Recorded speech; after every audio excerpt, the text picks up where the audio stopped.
Hello, this is Introduction to IELTS. Today, I will walk you through IELTS introduction, where you would know different modules that there are in IELTS. I'll also tell you about different sections of the tests as well as the band score system of the IELTS so that you can be well prepared for your tests. Okay, I hope you find it educative as well as informative as you journey with me on this. Okay, there are two modules of the IELTS test. The first module is academic training module, which has standard and UKVI. We also have general training module, which has standard and UKVI as well. The full meaning of UKVI is United Kingdom Visa Immigration. That's the full meaning of UKVI. All right. So for academic, for people writing academic, they are mostly students, either undergraduate, graduate, or postgraduate students, while general training module is for those who want to work or just you reunite with your families. Okay, there are different sections, mainly four sections of the test. So here I'll be talking about IELTS test formats. We have listening section, reading section, writing, and speaking section. These are all the four sections there are in IELTS tests, either for academic or general module. Right. Next is IELTS band score. So here today I'll be talking about IELTS scoring system. The band score system of the IELTS is 9, and that's the highest. So a 9 as expert. So it means if you have overall band 9, it means you're an expert user of the English language. And if you have overall band 8, it means you are a very good user. Band 7 is good, 6 is competent, 5 is modest, 4 is limited, 3 is extremely limited, and 2 is intermittent, while 1 is non user, and 0 is no attempts. Right, so all of these band scores are overall band scores. That is the average, yes, the average of the total band scores that you have across the four sections. That's what gives the that's what gives the overall band score. So for you to be able to arrive at an overall band score, it's important to take note of how the band scores or how the overall band score is achieved. Okay, and what its overall band score is the mean of the total band scores that you have in in the four sections of the tests. Okay, next is what IELTS looks for. What does IELTS look for? So the first we're going to look at is reading skills. How are your reading skills assessed? For example, how are you able to read for details? How are you able to read for main ideas? How are you able to read for gests? We also have your ability to understand inferences and implied meaning, your ability to recognize opinions, attitudes, and purpose, and your ability to follow the development of an argument. All of these skills are assessed through the reading passages that are given to you. All right. Let's now look at the reading test structure. There are three sections for general now. Okay. Do not forget that I said there are two modules of the test, academic module and general module. So, first of all, with general module, there are three sections of the reading test that will be given to you, and you have between 4 and 5 passages for general reading, and the duration is 60 minutes, which is equivalent of which is equivalent to 1 hour, and you have 40 questions in all. So the first section has 14 questions, while the second section has 13, and the last section has 13. So you have 14, 13, 13, making 40 questions altogether across the test sections. How many sections? 3 sections. Very good. Now, for academic reading, there's a slight difference, though same test sections, same duration, same number of questions. Okay, the sections are 3 in academic as well, but the passages are 3. All right, so each section taking a passage. All right, so you have passage 1, passage 2, and passage 3, and the duration is 60 minutes. And the questions, you have 40 questions. The arrangement is a bit different from the general reading. You have 13, 13, 14. So you have 14 questions. That's for the last section or the last passage of the reading test, unlike the general where you have 13 as um, the last section at the last section of the test, which is section 3 of the test. So the total number, regardless of the arrangement of the questions, is 40 questions, and you are expected to answer all these 40 questions in 60 minutes without extra time. So there is no extra time for you. Either you are doing computer delivered test or paper based test.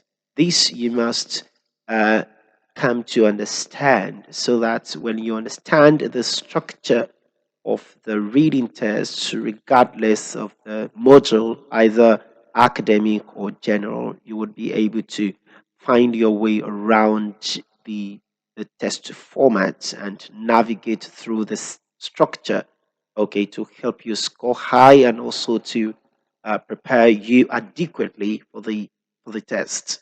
All right. Next is reading question types. So these types these types cover for academic and general module.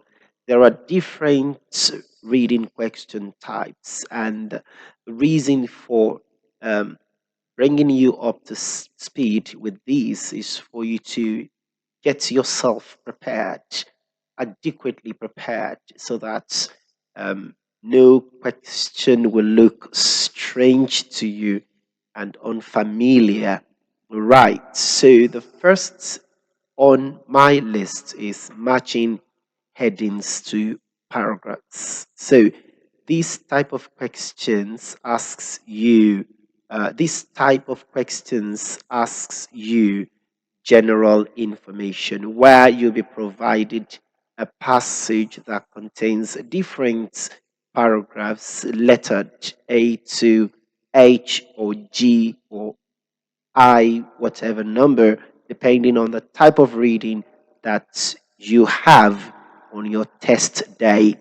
Okay, in addition to the passages that will be provided, you will also have list of headings. So there on the list of headings, you would be asked to pick a suitable heading for each paragraph, as you will be given different paragraphs, okay, to pick headings for. For example, you can have section A or paragraph A, depending on the type of module that you're doing, whether academic or general. If it is general, you have it as section, and if it is academic, you have it as paragraph. So for general, you can have section A, section B, section C, section D, maybe up to 7 or 5 paragraphs would be, brought out from the passage. Of course, lettered paragraph A, paragraph B, paragraph C, paragraph D, and on like that,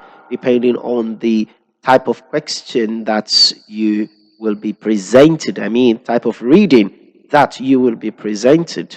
Okay, so there are three.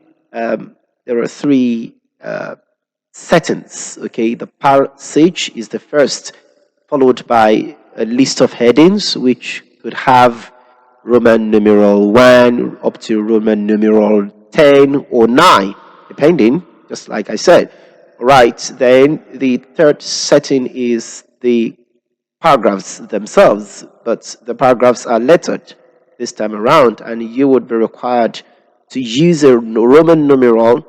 Okay, so if you pick a Roman numeral, it means that whatever is in that Roman numeral is for the paragraph that you have picked it for. Say you have Roman numeral 1 for paragraph B or for section B, it means that the content in Roman numeral 1 is the summary of the paragraph B that you've chosen. Okay, so that's the setup.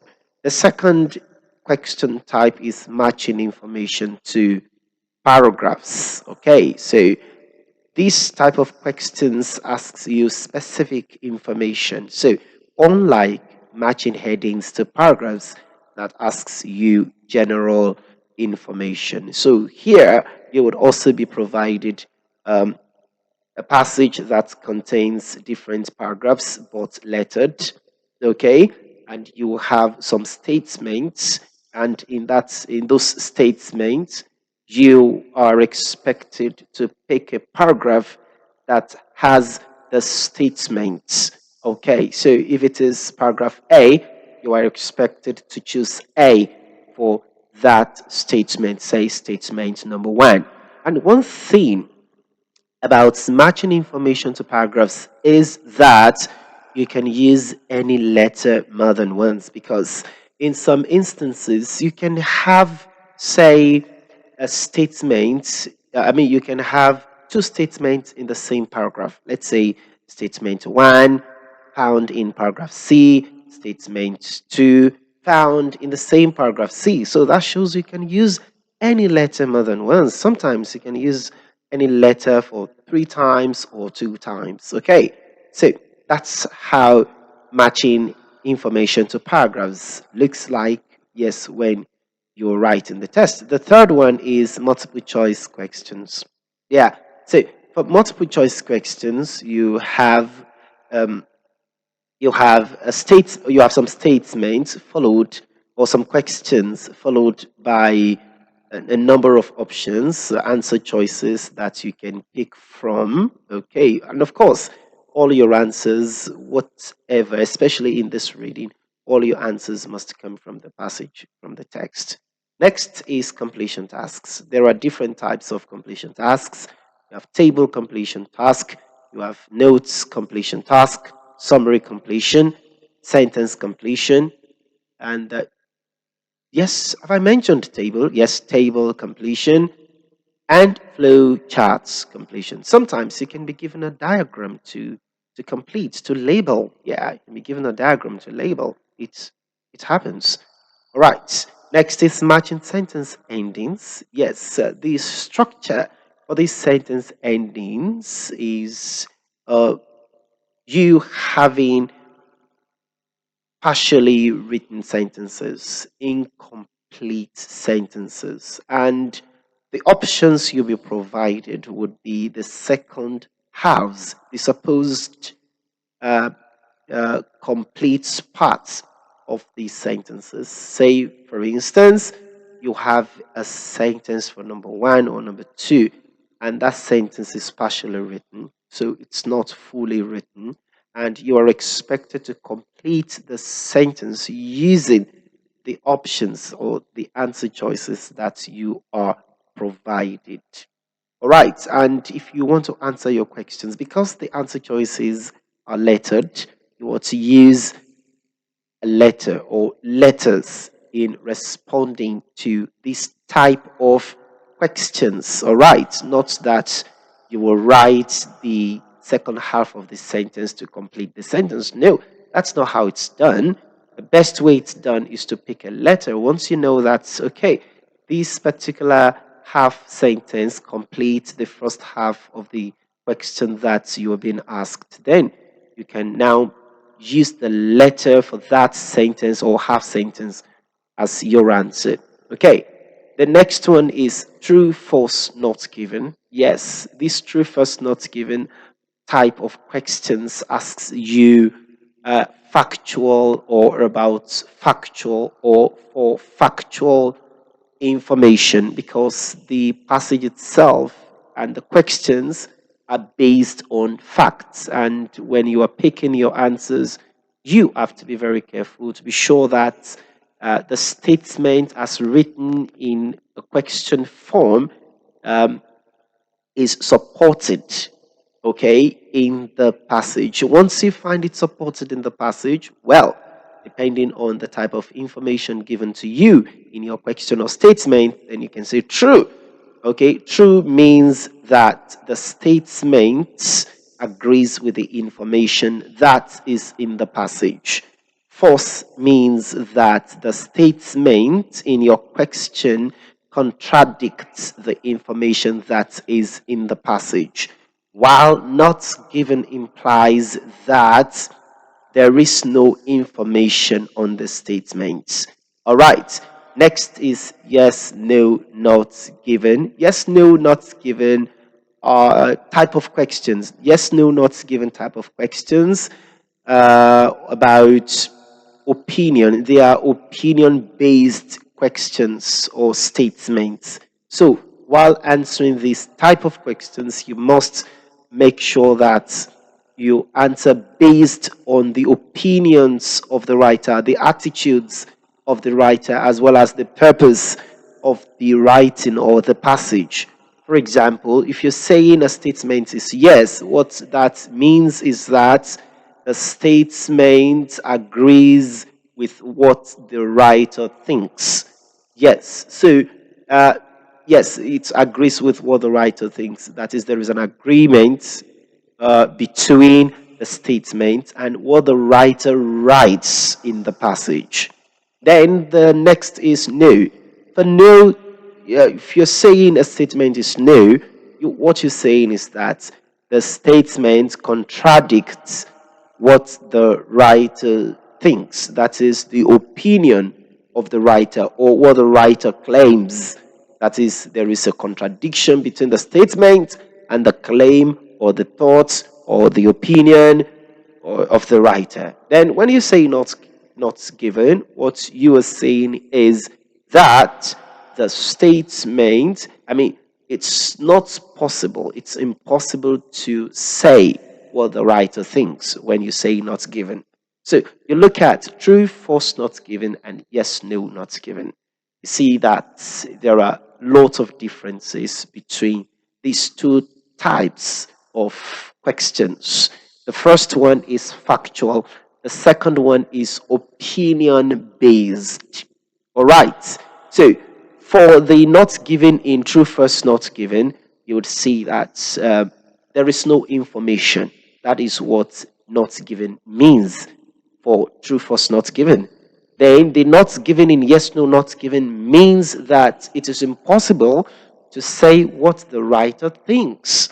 Right, now we move on to the next type of questions, which is classification type. So in this type of questions, you'll be provided um, categories, maybe category A, category B, category C, followed by some statements. And those statements are to be categorized under the given categories that you have been given. Of course, all of those categories have been talked about in the passage that has this type of questions. Do not forget that all answers must be taken from the passage. Okay, you must not add to it. You must not subtract from it. That's crucial.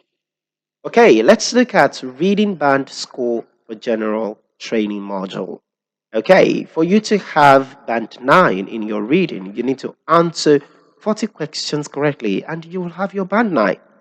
For you to have band 8, you need 39 correct answers. Yes, that is, you are expected. Do not forget that you have 40 questions. So if you are answering 39 questions correctly, that means you will have 8.5. For you to have band 8, you need to answer um, 37, between 37 and 38 questions correctly for you to have band 8. Then to have band 7.5, you need 36 correct answers. For you to have band 7, you need between 34 and 35 correct answers. For you to have band 6.5, you need between 32 and 33 correct answers. And for you to have band 6, you need between 30 to 31 correct answers. For you to have band 5.5, you need between 27 and 29 correct answers. For band 4.5 for general, you need between 19 and 22 correct answers. And for band 4, you need between 15 and 18 correct answers. Now you see. All right. So this helps you to know what to look out for in your reading tests.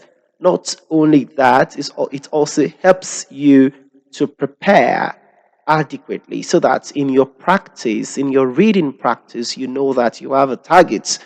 So it's important that when you are targeting band 7, make sure that your preparation is at band 8. Yes, at band 8. If you're targeting band 7, okay, make sure that your preparation is at band 8. That is, you are scoring nothing less than 38. Okay, so if you're scoring 38 in your practice, it means there is a high chance for you to score 35, okay, in your real time tests. Okay, if you're scoring between, if you're weighing band 7, if you're weighing band 7 in your preparation, it might be difficult for you to get the real band 7, I mean, in your real time test. So, very, very important. It's good that you practice, okay, based on band 8. Good. Now, let's talk about reading band score for academic training module. To have band 9, you need between 39 and 40 correct answers. Between 39 and 40 correct answers. And for you to have band 8.5, you need between 37 and 38 correct answers. And for you to have band 8, you need between 35 and 36 correct answers. And then for band 7.5, 32, then 34, between 32 and 34. For band 7, between 30 and 31. For band 6.5, between 26 and 29. And for band 6, you need 23 and 25. For band 5.5, you need between 18 and 22 correct answers. And for band 5, you need between 16 and 17 correct answers. While for band 4.5, you need between 13 and 15 correct answers. And lastly, for you to have band 4, you need between 10 and 12 correct answers. So it all depends on your institution and the country that you're going. Yes, because all of these are decided by the receiving institution or countries. All right. Now, let's talk about listening test for both academic and general. There is a format that IELTS uses. Okay, and all materials, all test materials come from Cambridge University. You hear two speakers discussing over the phone mostly about a registration for a course or booking a hotel or booking a room, while section 2 has just a speaker and it's just a tour guide taking people around or tourists around, okay, to different places and showing them around. While section 3, it's purely academic and has between 3 and 4 speakers. Yes, oftentimes it's always about a project or assignment that students come to supply. That students come to submit to their supervisor or their professor or their lecturer. So oftentimes you see that different people will be talking in this section 3, while section 4 is also purely academic and has just a speaker. It has just one speaker, and this happens to, well, the longest of all the sections because the speaker will speak and you have to listen for a for a long time. Yes, I must advise that you keep on practicing. Yes, keep on practicing so that you get familiar with different accents, and it also helps you to know what to expect in your real-time test. Good. So we should talk about skills assessed. What does IELTS look for? First is your ability to understand main ideas, your ability to understand specific or factual information, your ability to recognize opinions of speakers, attitudes of speakers, and purpose of a speaker. Also, your ability to follow the development of an argument. Now, what about listening band score? How is your listening scored? For you to have band 9 in listening, you need to answer between 39 and 40 questions correctly. For band 8.5, you need between 37 and 38 correct answers. For band 8, you need between 35 and 36 correct answers. For band 7.5, you need between 32 and 34 correct answers. For band 7, you need between 30 and 31 correct answers. For band 6.5, you need between 26 and 29 correct answers. And for band 6, you need between 23 and 25 correct answers. While for band 5.5, you need between 18 and 22 correct answers. Yes, band 5, yes, has between 16 and 17 correct answers. 4.5 has between 13 and 15 correct answers. And lastly, for band 4, you need between 10 and 12 correct answers. Now, we should talk about listening question types. There are different question types for listening. Yes, the first is multiple choice. It's just like you're reading.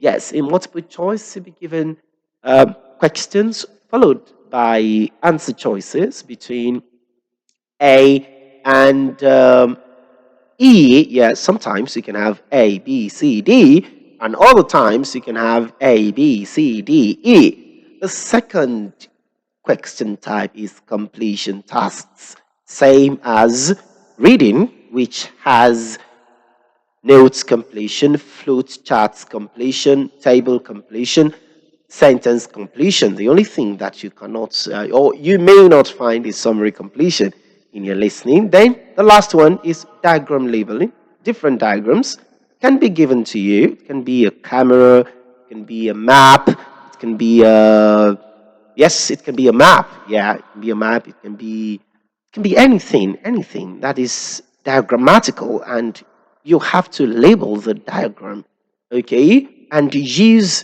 words from the listening, from the tape, the words you hear.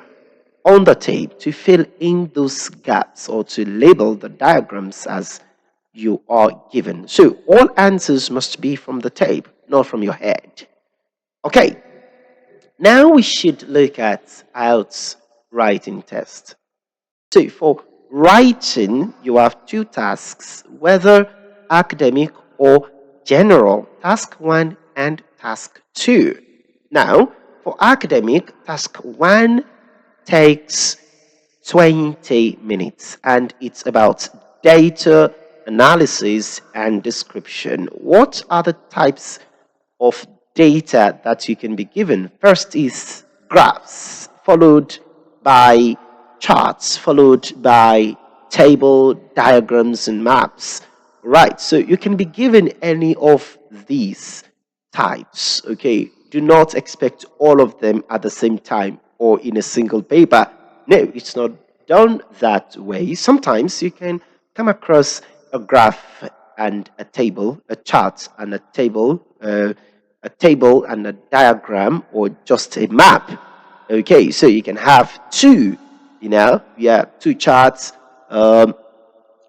two graphs, maybe a table and a chart or a table and a graph.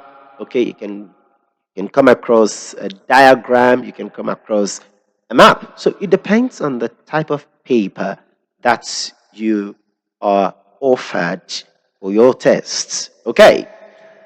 Now, we should look at criteria because this test we're talking about has criteria as parameters or skills that your examiners looking out for. Yes, yeah. See, the first criterion for task 1 writing for academic is task achievement. There are things you're expected to do to be able to achieve the task that you will be given, followed by coherence and cohesion. That is another criterion that the examiners will be looking out for in your writing. How are your words, sentences, and paragraphs connected? How coherent is your idea? And then followed by lexical resource, the use of vocabulary, how are your words used, spelled, and how accurate do you use them when you use them in your writing? Okay, then followed lastly by grammatical range and accuracy. That is your sentence structure, your paragraph, your formality, yes, punctuation, marks, and the rest of them, your tenses, your spellings. Yeah, all of these things will be put into consideration. Those are the things that your examiners will be looking out for in your writing. Next, we look at task 1 instruction for academic. The first thing you need to note is that IELTS has word limits. And in their word limit instruction, you will be asked to write at least 150 words. Anything less than these, yes, will attract penalty. And I'm sure you don't want to be penalized for your writing because there is a target that you are pursuing and you should not miss that target just by writing an underlength task. Okay, so if your writing is underlength, there is a penalty for that. Of course, it can be it can be above 150, maybe 160, maybe 170, 80, 90, 200. Well, it all depends. However, I must throw a note of caution here that do not write exceedingly, like writing far beyond 150. Well, I would say, in my own recommendation, I would say between 150 and 170 should be okay. That is having an addition of 10 or 20 words. Okay. Secondly, the second instruction is that you are expected to summarize the information. How do you do that? You select and you report the main features on the diagrams, charts, maps, tables, or graphs that you are presented. So you need to select and report the main features. And finally, you make comparisons where relevant. This is important. Yes, that is, you're expected to, because this is analysis. This is analysis, data analysis, and description. So you'll be given different data and you're expected to report them and make comparisons. All right, good. So all of these things, especially instruction number 2, determines the score that you will get in your and for your task achievement, the first criterion, if you remember. Now, let's talk about academic task 2. This has um, a maximum of 40 minutes. Yes, you are advised to use 40 minutes for this task. And what are the essay types you are likely to come across in your test? For example, you can have an argument essay, a discussion essay, opinion essay, yes or no essay type. These are different types that you need to keep practicing so that you will gain mastery of how to write each type of essay.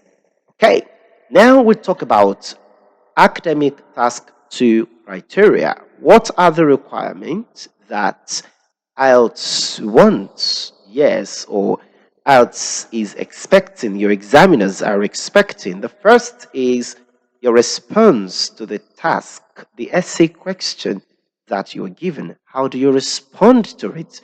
Followed by coherence and cohesion, lexical resource, grammatical range, and accuracy. So, the only difference you have between task 1 and task 2, especially when it comes to criteria, is the first criterion in each task. For task 1 is task achievement, for task 2 is task response. Yeah, that's the difference in requirements or in criteria. Right, of course, other differences are there in terms of instructions. Yes, for task 2 instruction, the first one is that you need to write at least 250 words to, of course, show that you have adequately and sufficiently responded to the essay question given to you. Mind you, never you write less than 250, but you can write more than 250, maybe with the addition of 10 or 20 words. Yes, that is okay, rather than having an underlength essay. Instruction number 2. Give reasons for your answer and include any relevant examples from your own knowledge or experience. This is crucial. That is, whatever examples that you are going to give in your essay writing, make sure that those examples are relevant and also are from your own knowledge or experience. So, this is why you are not advised to be citing or quoting another person's papers, such as a survey or findings or research. This is not necessary. Okay, now let's look at general task 1. Same time, yes, as academic task 1, but um, different task. Yes, same time, same duration. That is 20 minutes. That's what we expected to use here because the entire writing test is 60 minutes. That is 20 minutes for task 1 and 40 minutes for task 2. Now, letter writing or general task 1. That is what you're required to do. Yes, what are the types you are likely going to come across? The first is formal, followed by informal, and lastly, semi informal. So it depends on the type of task that you are presented on your test day. Right, so you need to start learning and practicing how to write formal letter writing. There are different types of formal letter writing. I hope you know that. And we also have informal letter writing as well as semi-formal letter writing. All of these you are expected to practice, okay, before your test day. Then we talk about the criteria, same as academic task 1 criteria. Task achievement, yes. Coherence and cohesion, yes. Lexical resource, yes. Grammatical range and accuracy, yes. Good. Then, what is the instruction, or what are the instructions? For general task 1, the first instruction is that you are expected to write at least 150 words. Take note of that and never you forget. Instruction number 2, you do not need to write any addresses except you're told to do so. Yeah, in fact, you would not be told to do so. Yeah.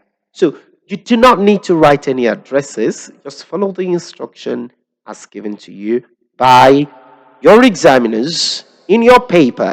Then, lastly, is that you're expected to begin your letter as follows. Depending on the type, dear sir or madam, if it's informal, then it could be their friend, their Bola, their Christy, their Tammy, and all of that. Okay, so it depends on the type of letter that you are given. If it is formal or semi-formal, of course you be required to begin your letter as follows, dear sir or madam. Okay, and make sure that it is exactly as it is written in your instruction on your paper. Good. Then we move on to general task 2. General writing task 2. Same time as academic task 2. And that is 40 minutes.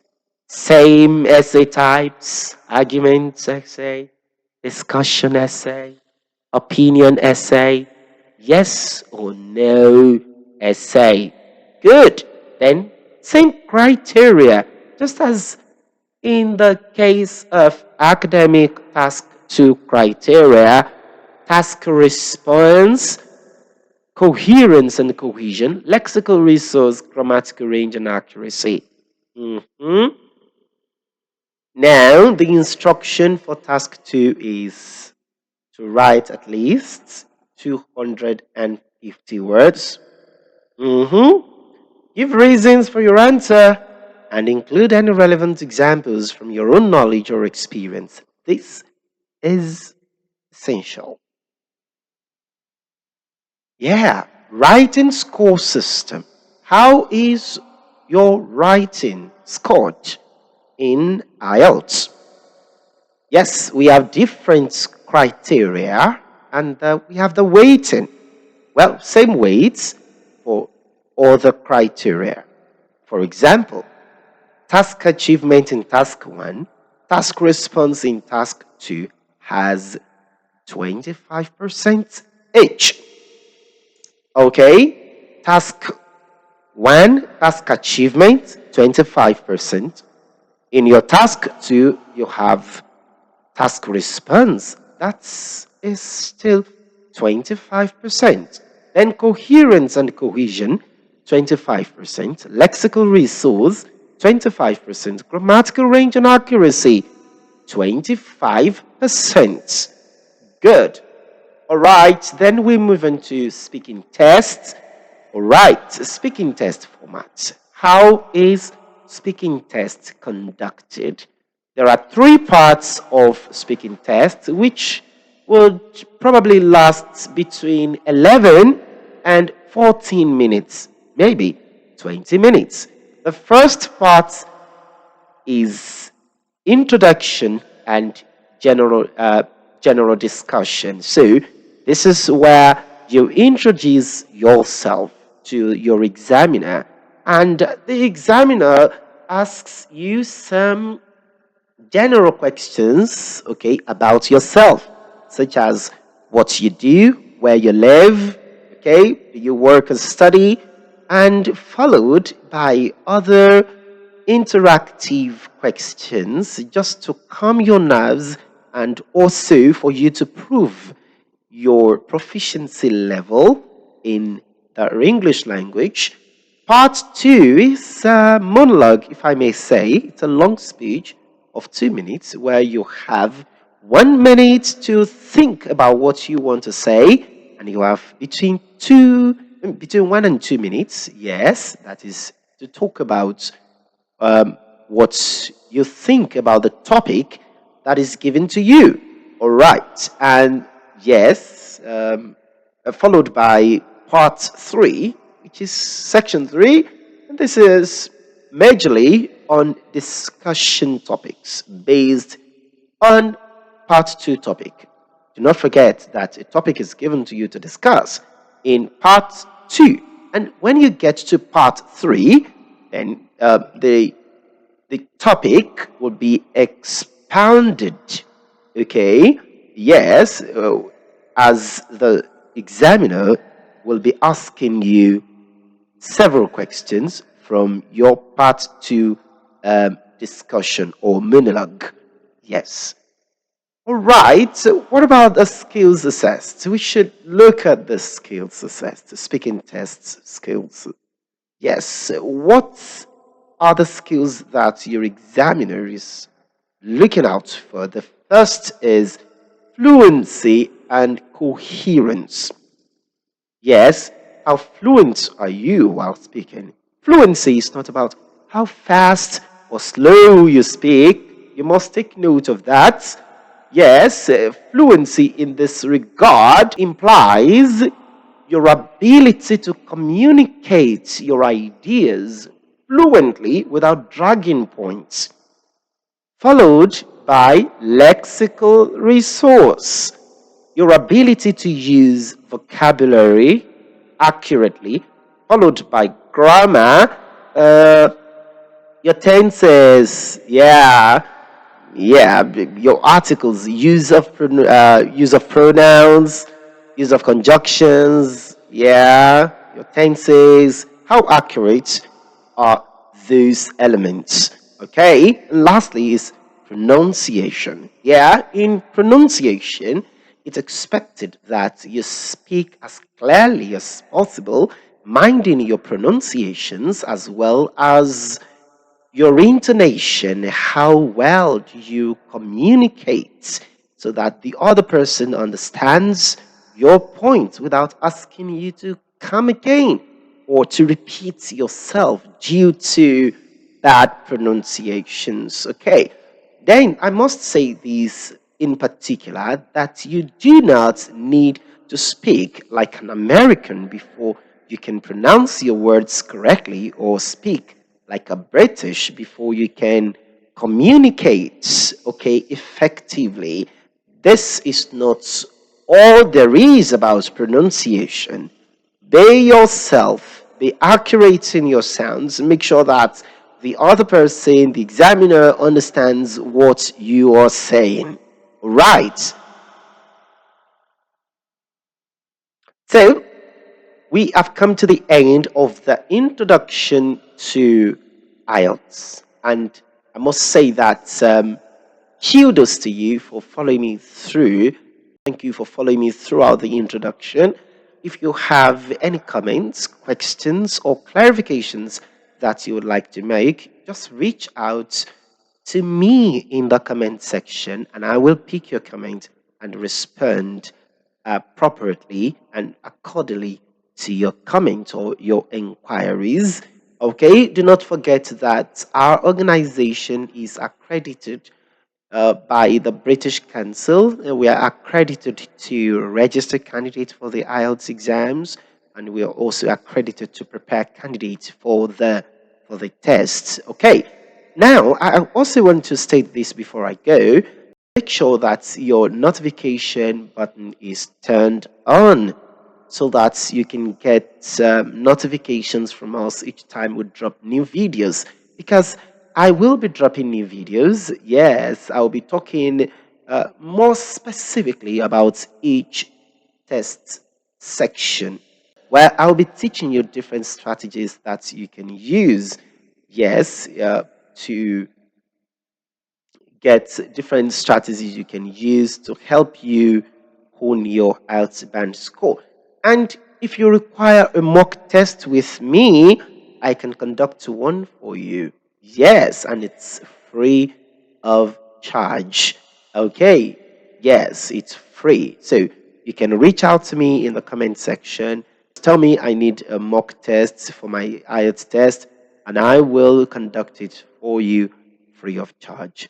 Thank you for your time, and thank you for watching this video. See you in the next video. I am David Olufegba.